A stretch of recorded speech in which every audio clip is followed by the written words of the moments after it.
Haleluja. Jezusove zapovedi 10.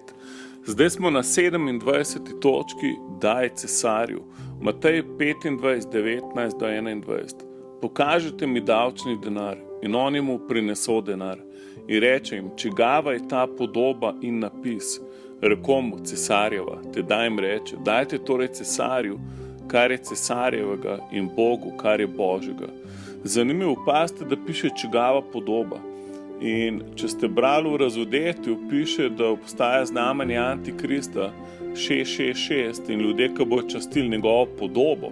Se pravi, zanimivo je, da Jezus potem pravi, ne more služiti Bogu in denarju. Se pravi, problem je, kjero podobo imaš pred sabo. A je Jezus pri tebi na prvem mestu, ali kaj, ali je denar tebi na prvem mestu in kako boš imel varnost, če boš imel dosti denarja. Jezus hoče, da spoštujemo oblasti. In tako je Bog dizajniral svet in ti, če spoštuješ oblast, spoštuješ Boga. Se pravi, ni ti v blagoslov, da se upiraš zakonu in si proti oblastem in pluvaš čez njih in jih kritiziraš na vsakem koraku. To ni blagoslov. V bistvu, ko nam govori o molitvi v Timotejem pismu, pravi, molite za vse, najprej za te, ki so na oblasti, za kralje in za te, ki so na oblasti. Se pravi, zakaj? Da bomo lahko v miru živeli. Se pravi, da je tukaj večji vpliv in večji nivoje, kakor da se moraš politično strinjati s temi, ki so na oblasti. Večji nivoj, da moliš, da lahko živimo v miru in da lahko oznanjamo evangelij in nismo preganjeni. Haleluja. To je the best. In se evangelij lahko širi. Danes greš lahko kamorkoli, pridigati evangelij. Noben te nov zaradi tega ubil, nov šel v zapor, če imaš Biblijo doma in tako naprej. Se pravi, da smo res blagoslovljeni. Izražanje hvaležnosti Bogu in drugim za vse, kar ti je koristilo, je superiorno od vsakega godrnjanja. Haleluja. Tako da bod hvaležen. Haleluja. Zahvaljuj se tej. Plači davke z veseljem, kar moraš plačati.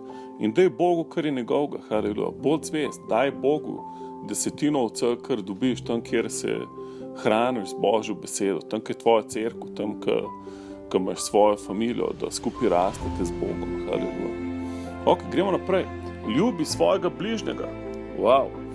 Matej 22, 39 do 40. Druga pa je tej podobna. Ljubi bližnjega svojega, kakor samega sebe. Ob teh dveh zapovedih visi vsa postava in preroki.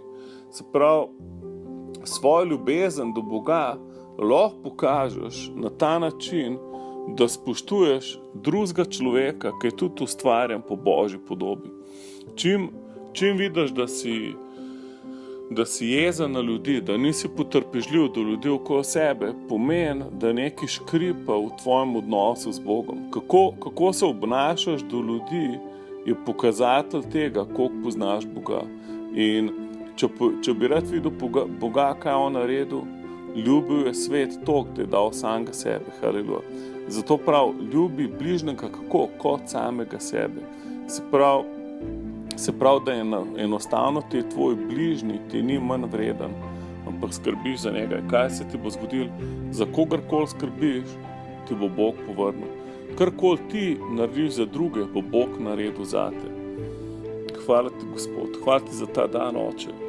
Jaz molim, da smo zvesti vsem, kar si nam dal, Oče, in kogarkoli bomo danes srečali.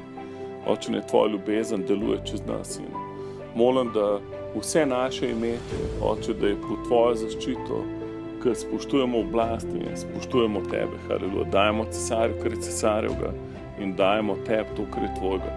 In Oče, molim, da karkoli se bo dogajalo na zemlji v teh mesecih, letih, dnevih, ki so pred nami, Oče. Molim, da ostanemo tebi zvesti, Oče, da se nikoli ne povlečemo nazaj in da začnemo delati manj, kakor si ti rekel. Haleluja. Zato, ker te rabimo in moramo imeti odnos s tabo. Haleluja. In hvala ti, da si ti z nami, da nas nikoli ne zapustil. Haleluja. In tu danes si z nami in bediš nad nami in čuvaš nad svojo besedo, da se izpolnjuje čez nas. Bog te blagoslovi, se vidimo jutri.